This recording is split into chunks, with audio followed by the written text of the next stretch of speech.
pessoal, estamos aqui hoje para falar mais um pouquinho no nosso videocast Viver Bem, da Unimed Metropolitana do Agreste.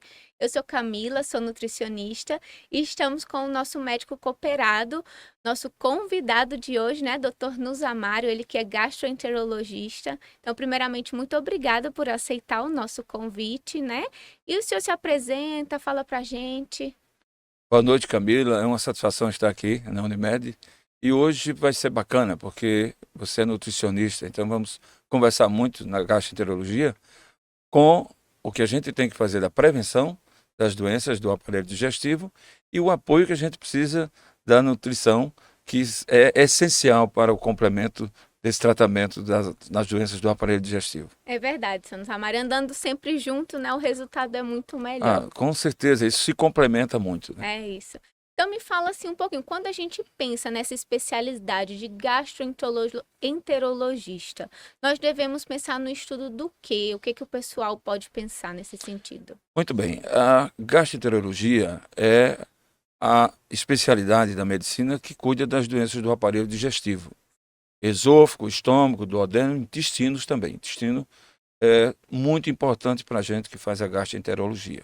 Então, as doenças que acometem, existe uma particularidade muito interessante, que às vezes você vê que observa que tem doenças da mulher mais frequente, doença do homem. Na gastroenterologia, nós não temos tanta essa preferência, não. Tanto o homem como a mulher têm doenças semelhantes. Entendo. Então, nós temos a esofagite, que é o processo inflamatório do esôfago, a gastrite, que é o processo inflamatório do estômago, a duodenite e tem as enterites, tem as colites. Então, são doenças que a gente vai começar a conversar numa segunda etapa. A esofagite, quando você pode ter sintomatologia de queimação. Às vezes os pacientes dizem assim, olha doutor, eu estou com refluxo, está voltando o líquido até a boca. Esse refluxo, isso se dá muito pela esofagite. A gastrite em si, ela acomete de uma certa forma o processo inflamatório, acomete fazendo com que o paciente tenha dificuldade digestiva. Ele toma café da manhã e às vezes não sente vontade de almoçar porque não houve o processo da digestão. Aquela área onde tem a gastrite dificulta. Isso forma gases, isso distende o estômago, além do que ele sente queimação, dor localizada. Doutor Nuzamário, então essa seria uma das principais queixas que os pacientes vêm, é a chamada dor epigástrica. O que que é uma dor epigástrica? Então, a dor epigástrica que os pacientes sentem, eles relatam da seguinte forma: doutor, tem uma queimação muito grande na região, que eles chamam até muito popularmente na boca do estômago, que é o início. Eles chamam boca anatomicamente porque é o início do estômago. Entendo. Então, eles relatam que sentem esse desconforto. O que chama muita atenção para a gente, e que é importante que eles saibam, é o diagnóstico diferencial da dor epigástrica. Então, Explica um pouquinho para a gente como que é.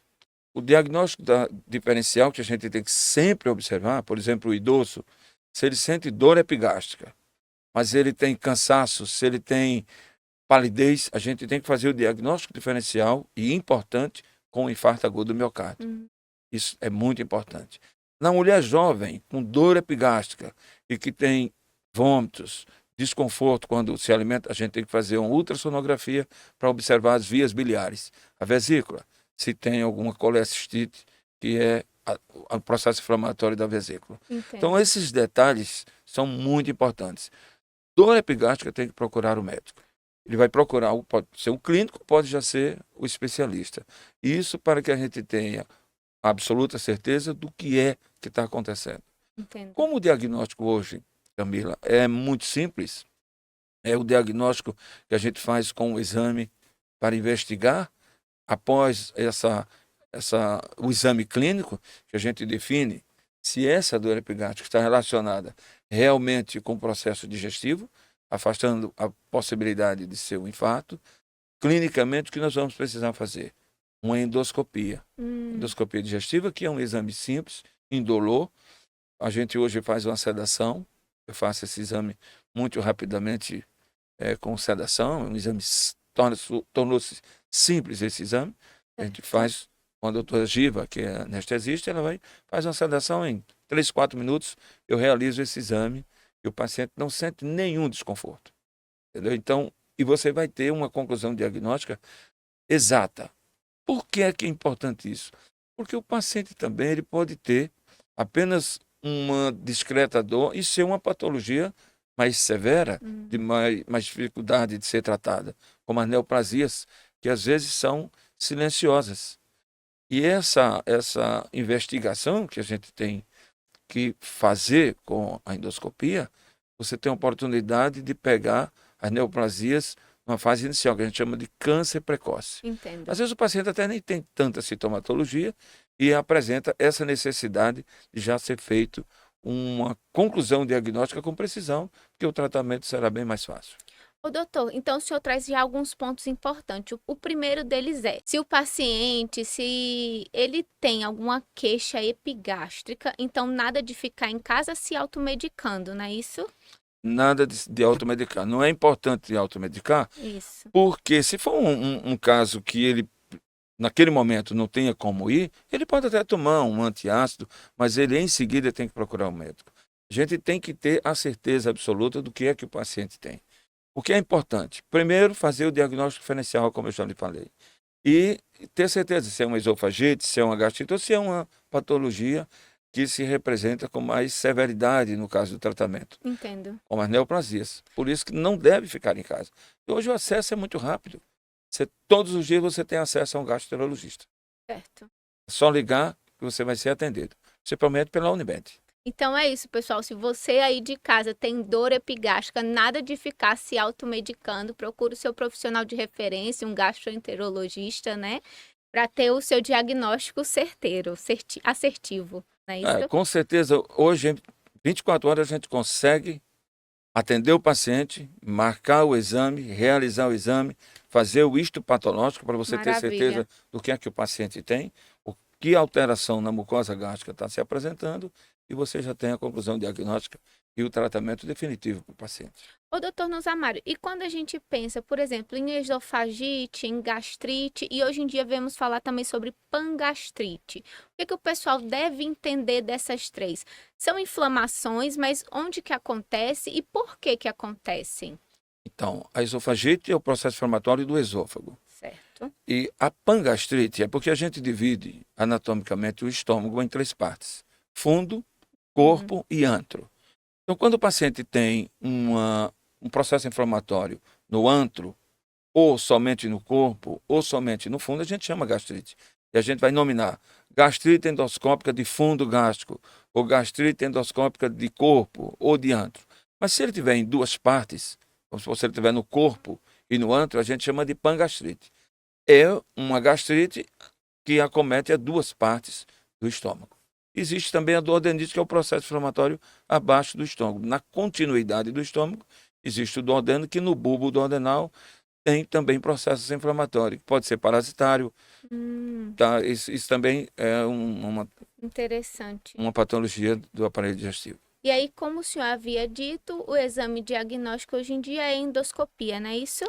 O exame de eleição é a endoscopia, porque é um exame simples, Certo. indolor, rápido, e você tem objetivamente essa informação concreta do que se trata do esôfago, estômago e do duodeno. Quando a gente precisa investigar dor epigástrica na mulher ou no homem, mas que tenha sintomatologia que pode se assemelhar a um processo inflamatório da vesícula, a gente faz uma ultrassonografia. A ultrassonografia também é um exame simples, rápido, que a gente consegue isso em tempo hábil e para ter a conclusão se é uma colecistite, que pode ser calculosa, né? Entendo. E isso é de tratamento cirúrgico quando isso acontece. E aí, no caso, quando fazemos a endoscopia, se faz a biópsia, não é isso? Com a biópsia, muitas vezes nós vemos alguns casos de paciente que testam para H. pylori positivo. Então, explica pra gente, o que é esse H. pylori? É o que nesse estômago? Então, o H. pylori é uma bactéria. E quando está presente no estômago, ela perpetua o processo inflamatório da gastrite. A gente deve fazer o tratamento. A gente usa hoje o tratamento com antibióticos. Esses antibióticos é a amoxicilina e a claritromicina e o inibidor da bomba de prótons que você escolher. Existe o esomeprazol, existe o lansoprazol e o omeprazol, que seguido com a claritromicina e a amoxicilina, a gente usa hoje de manhã e de noite. Esse remédio tem para 7 dias ou para 14 dias. Se o paciente já fez tratamento e voltou a ter a sintomatologia com a presença do H. pylori, a gente geralmente faz com 14 dias, que é um retratamento do qual você vai ter absoluta certeza de que ele vai ficar bem.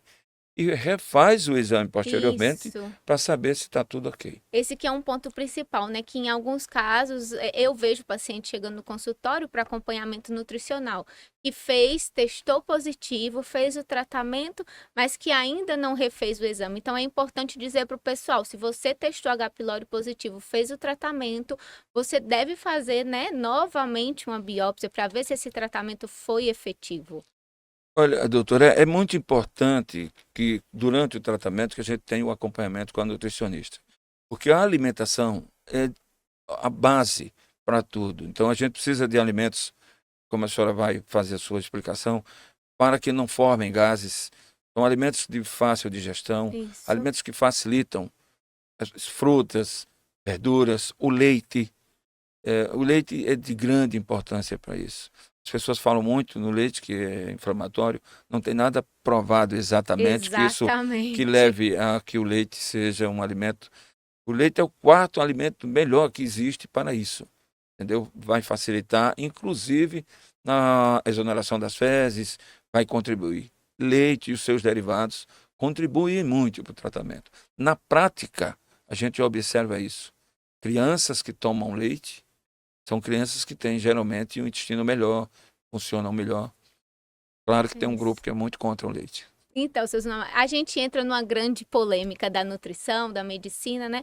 Mas falando em alimentação e na contribuição para a saúde gastrointestinal, um ponto que eu gosto sempre de falar para o pessoal. Gente, tem problema gástrico, tem que andar junto com a nutrição, tem que se alimentar melhor. Então, nada de fazer longos períodos em jejum, não pode ficar esse paciente só tomando café, almoçando e jantando com esse suco gástrico o dia todo ali, com essa mucosa já inflamada. É importante a gente fracionar essa alimentação, também não consumir uma grande quantidade de volume alimentar de uma só vez, mastigar muito bem essa alimentação, né, isso? E sempre fazer consumo de frutas, verduras, vegetais. E uma coisa que eu bato muito na tecla, falo com o pessoal, tem que fazer higienização dos vegetais. Tudo tem que ser muito bem limpo, então nada de só lavar ou colocar no vinagre. O pessoal tem muito costume, não sei se o senhor já viu isso. Eles acham que estão higienizando as verduras no vinagre. Ah, eu passo vinagre e está limpo. Então, gente, vinagre, infelizmente, não limpa, não mata bactérias. A diluição que a gente fala que é a mais correta, a mais indicada, seria 1 litro de água sanitária. Ela é muito simples. 1 litro de água sanitária para cada litro de água. Você vai enxaguar todas as verduras, frutas que você compra na feira, enxágua em água corrente, coloca durante 15 minutos nessa solução e depois enxágua novamente. Também não pode se deixar durante 1 hora, 2 horas aquilo ali, porque aí tem contaminação química, né? Isso, então é o tempo certo, é a concentração certa, mas tem que ser tudo muito bem higienizado para não ter risco de recontaminação com bactéria, com parasitas e tudo mais.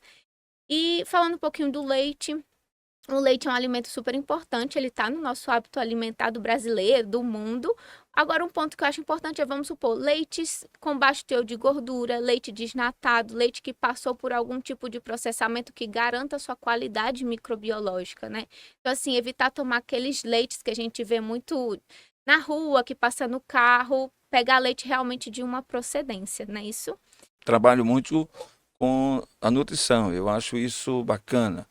Uma parte do meu tempo na consulta é orientando que procure nutricionista. O complemento do tratamento da gastroenterologia é a nutrição. Você imagine que o paciente, os estresses, o estômago é quem paga por isso, as preocupações, a ansiedade, aumenta as secreções gástricas, ele já São sofre com isso. fatores Os emocionais, fatores emocionais é de muita importância para Olha. desencadear esses processos que são patológicos, né? Uhum.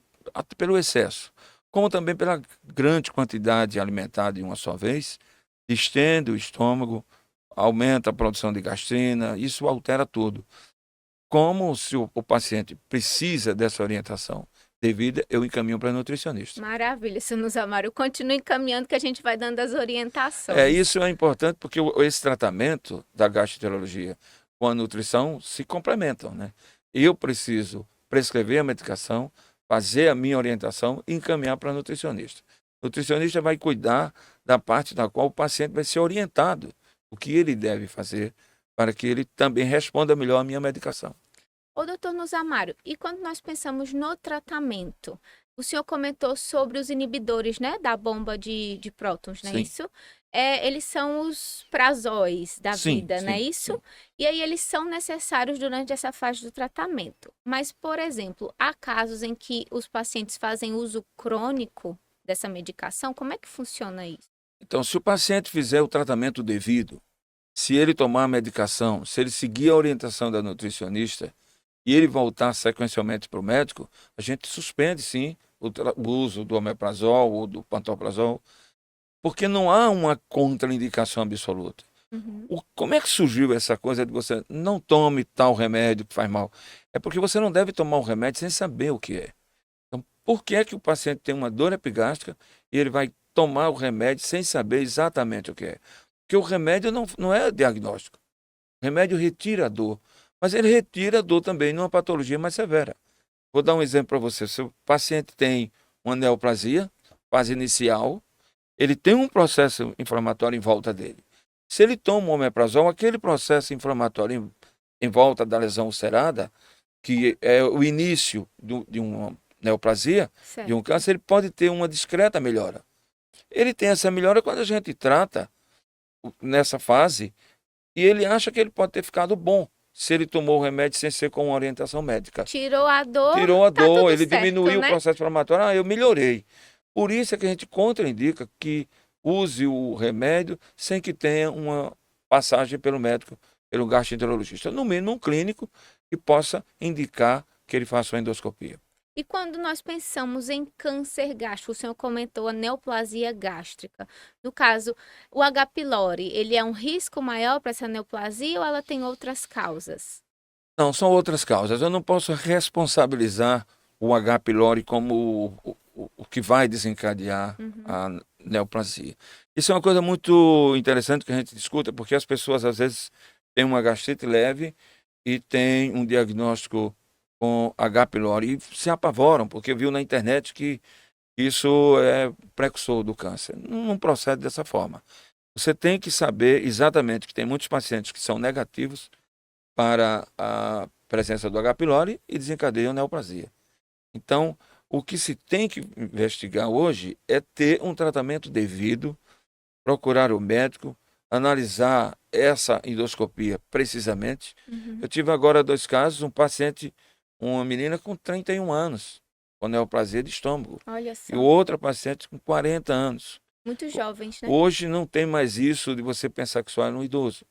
Até porque as irregularidades alimentares, os estresses, as preocupações do dia a dia e o que a gente se alimenta, há um risco muito grande, porque tudo hoje você come com venenos que foram na produção, já Isso. colocados os adultos para crescerem, os seus alimentos, e na própria fábrica. Então você não sabe exatamente o que tem nesses alimentos, que hoje tudo é processado, tudo é industrializado. Tudo é muito ultraprocessado, né? Ultraprocessado. Isso Então, é isso. isso já é um risco para a gente. Então, Exato. você não pode ter uma dor e tomar um remédio para dor sem saber o que é a dor. Entendo. O nosso organismo é muito perfeito. Ele manifesta, dá o sintoma de onde ele está com essa dificuldade. No entretanto, você tem que aproveitar essa oportunidade para saber o que é, com exatidão. Nada Entendeu? de mascarar, não é isso? Nada de mascarar, porque você pode deixar de fazer um tratamento agora. Tratamento eficaz, o tratamento que vai deixar você bem, e pode tardar esse tratamento e ser pior mais tarde. Então, alguns pontos assim que eu gostaria de dar um adendo da nutrição. No tratamento com as bombas de próton, né, a gente tem que ficar de olho nessa alimentação, principalmente em vitamina B12. Paciente também ferro, prestar atenção no ferro, pessoal. Então, fazer exames com frequência, ficar acompanhando como é que estão os níveis de vitamina, deficiência. Alguns micronutrientes a gente precisa em maior quantidade durante a inflamação, Seria o zinco, seria o magnésio para cicatrização, para melhora do controle da acidez gástrica e também o selênio. E aí a gente consegue, eu gosto de falar sempre para o pessoal, a gente consegue isso com alimentação saudável. Não necessariamente a gente vai precisar suplementar alguma coisa, só se tiver em deficiência. Se não, a alimentação saudável e equilibrada todos os dias é capaz de atingir as nossas necessidades. É isso? Muito bem. Complementando a isso, olha, se você tem a alimentação ótima, saudável, se você está com o estômago bom, você vai aproveitar bem os seus nutrientes, não necessariamente tendo que introduzir as vitaminas, que às vezes se preconiza muito hoje tomar tanta vitamina. Trata o estômago, faça uma alimentação orientada pelo nutricionista, você vai estar bem. É isso. Então, doutor Nzamaro, muito obrigada. E para finalizar, nós estamos em Maio Roxo, né? Gostaria de falar um pouquinho sobre as doenças inflamatórias intestinais. Então, assim, é um mês de conscientização, de prevenção. Para o senhor, assim, poderia nos falar o que são as doenças inflamatórias intestinais?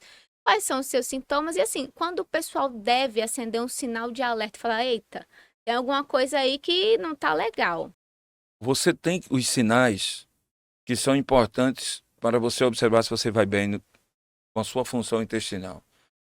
Todas as pessoas que têm dificuldades de evacuar e que mudaram o hábito intestinal, se você antes tinha evacuações diárias, que é o normal, o homem tem mais normalidade disso do que a mulher, mas que é o normal, e se ele passa a não ter mais essa funcionabilidade todos os dias e vai tardando, passa para 2, 3 dias, se ele tem distensão abdominal, se ele começa a observar a modificação das fezes, e passa a ter, ao invés de fezes normais, aquelas fezes em fita que a gente chama fina, Hum, a gente tem que observar o que é isso.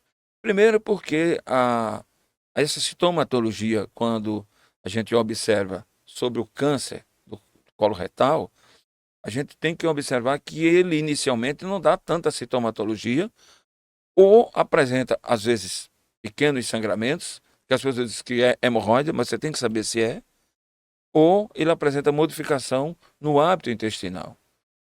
E tem as doenças inflamatórias, que são as doenças que podem apresentar quadros de diarreia. Tem a retocolite ulcerativa, que é um processo inflamatório mais limitado ao reto. E tem a doença de Crohn, que é um processo inflamatório que pode dar em outros espaços que não somente no reto, em outras partes do intestino. Essas duas doenças, elas devem ser diagnosticadas e iniciadas o tratamento. Mas a sintomatologia que o paciente deve se preocupar é a mudança do hábito do intestino. Você tem frequentemente hábitos normais, como eu falei, diários, e você passa a ter essa dificuldade, retardando para 3, 4 dias. Se você começa a ter distensão abdominal, desconforto, tem que fazer os exames. O exame simples e de eleição para você investigar o intestino é a colonoscopia. É um exame também que você faz hoje indolor. Você procura o colega, o coloproctologista ou o gastrologista que realiza o exame. Você vai ter uma conclusão diagnóstica, porque o aparelho vai percorrer reto, sigmoide, o descendente, transverso e o ascendente, claramente vai trazer qual é a informação que está se apresentando de patologia nesse segmento do intestino, e com isso você terá um diagnóstico preciso. O que é que está acontecendo? Então é a semana, o mês da prevenção. Eu tenho uma preocupação muito particular com o intestino. Os meus pacientes, eu me detalho muito na dor epigástrica, mas vejo muito bem o funcionamento intestinal. Você só consegue tratar bem uma patologia do aparelho estômago, do que for, da parte superior, se você uhum. estiver funcionando bem o intestino. Por isso que todos os pacientes que apresentam desconforto, você tem distensão gástrica, você tem distensão abdominal difusa, você tem dificuldade para evacuar, você tem que saber exatamente o que é que está acontecendo. Tem que ter uma conclusão diagnóstica. A gente tem que ter boa digestão e exonerar as fezes normalmente, sem dificuldades. Não fique em casa com essa distensão, com azia ou com a obstipação intestinal. Procure um médico para saber o que está sendo qual é a patologia que está lhe incomodando. Em seguida disso, a gente encaminha para o nutricionista para ajudar no tratamento. É isso, andando sempre junto. Sempre junto. Então, uns pontos assim que eu acho principal da gente destacar é não mascarem sintomas, né? Isso, nada de mascarar sintoma. Procure o profissional adequado para ter o tratamento adequado e para ficar bem. Não para mascarar, parar a dor e continuar a vida, talvez, né? Sem ter muita noção do que está acontecendo. E da parte de alimentação, se a gente pensar em prevenção, alimentação quanto mais natural possível. Então, evitar alimentos ultraprocessados, evitar alimentos que, eu falo muito, pessoal, que a gente precisa descascar mais e desembalar menos os alimentos. Sim. Então, alimentação mais natural, evitar gorduras saturadas, então evitar carnes vermelhas em excesso, evitar carnes suínas em excesso, gorduras em excesso, procurar sempre uma gordura de melhor qualidade vinda dos peixes, das carnes brancas e sempre frutas e verduras em qualidade e em quantidade adequada. Porque saúde gastrointestinal é como o senhor mesmo disse, não está separado, não é estômago e intestino, é um só tubo digestório, não é isso? Doutora, e a gente tem essa preocupação, eu sempre oriento meus pacientes, mastiguem bem os alimentos. Você não pode ter pressa para comer. Você tem que Exatamente. escolher o horário que você possa mastigar bem, você já possa ajudar o estômago não tem dente. Então você precisa fazer a sua parte, escolher bem os alimentos, você precisa mastigar bem os alimentos e descansar 5, 10 minutos quando você se alimenta. A questão de ingestão de líquidos, isso é uma coisa muito particular, mas eu oriento que não faça em excesso, porque senão você vai ocasionar algumas dificuldades digestivas e vai Uma ficar cheio demais. diluição, né? Uma diluição do suco gástrico. Você dificulta um pouco. Você vai Uhum. tomar o suficiente, 300 ml durante uma refeição, entendeu? Então, tomar líquido é importante fora desses horários. Você pode tomar Exatamente. 2, 3 litros de líquido por dia, pode ser água, chá, suco. Água é o mais importante, no entretanto, não durante aquela refeição. Eu falo isso sempre pro pessoal. Eu falo, gente, a gente tem que se hidratar durante o dia. Na hora da alimentação, a gente tem que comer tranquilo, tem que desacelerar desse dia estressante que todo mundo tem que mastigar bem, mas evitar os líquidos, porque senão a gente começa a ter uma diluição, um superenchimento gástrico e que vai atrapalhar, vai retardar essa digestão. Uma dica muito interessante que eu dou para meus pacientes é, mas doutor, só tem 1 hora para almoçar. Então você deve almoçar no primeiro momento. Almoce e Sem fique pressa. quieto. E fica quieto, pelo menos a meia hora. Não ficar fazendo outras atividades, aí almoçar faltando 10 minutos para sair de casa, Nem mastiga, né, nem doutor? mastiga e come já correndo. É. Não, chegue, almoce logo, fica um pouco quieto aí, que isso vai ajudar demais na digestão. Não deite, fique sentado. Não deite, porque se o paciente tiver esofagite ou tiver hernia tal, Exatamente. esse líquido com a pressão gástrica vai voltar e queima o esôfago. O pH do esôfago é 8, do estômago é 3. Super ácido, Então, né? então é ácido. Daí isso aí causa uma queimação química. É isso, doutor. Gostei bastante dessas explicações do senhor. E falando em pressão, também gosto de falar para o pessoal, você que tem algum desses diagnósticos, tá com sobrepeso, com obesidade, a gente precisa também trabalhar a perda de peso, que essa pressão que se faz abdominal acaba atrapalhando, tá, pessoal? E eu gostaria muito de agradecer o senhor, acho que esclareceram muitas dúvidas, tá certo? Então, muito obrigada mais uma vez, foi um prazer imenso estar aqui com o senhor. Eu agradeço a senhora, doutora Camila, e agradeço a Unimed, a essa equipe bacana que nos condiciona. Eu acho que a gente tem que fazer isso mais vezes, trazer outros temas da gastroenterologia. Hoje, como a gente tinha 20 minutos para falar de tudo, a gente fala com mais rapidez. No entretanto, estou sempre às suas ordens, no que precisarem. Os pacientes podem me procurar a qualquer momento. Estou sempre apto para atender. E a medicina é prevenção. Hoje a gente trabalha com a prevenção, você evita patologias mais severas, você fica sempre bem e seguro. A prevenção é a base de tudo hoje. Tá ótimo, muito obrigada, viu? O que precisarem de mim, eu estou na Gastroclínica, na rua Santos Dumont, 410. A gente faz ultrassonografia, faz endoscopia, eu atendo todos os dias. Essa rua fica por trás do CIAS, onde antigamente era o Memorial Hospital São Lucas, aquela rua Certinho. principal. Aqui em Arapiraca mesmo, então a gente encontra Aqui em o senhor. Arapiraca, todos os dias. Eu tenho o gosto e a honra de dizer que atendo de segunda a sexta, no mesmo lugar e sempre. E Não tem erro, então, não para tem achar erro. o senhor. Me encontra fácil. Tá E ótimo. quando o Ágape estiver funcionando, claro que a partir do dia 20 de maio vamos ter a inauguração desse hospital.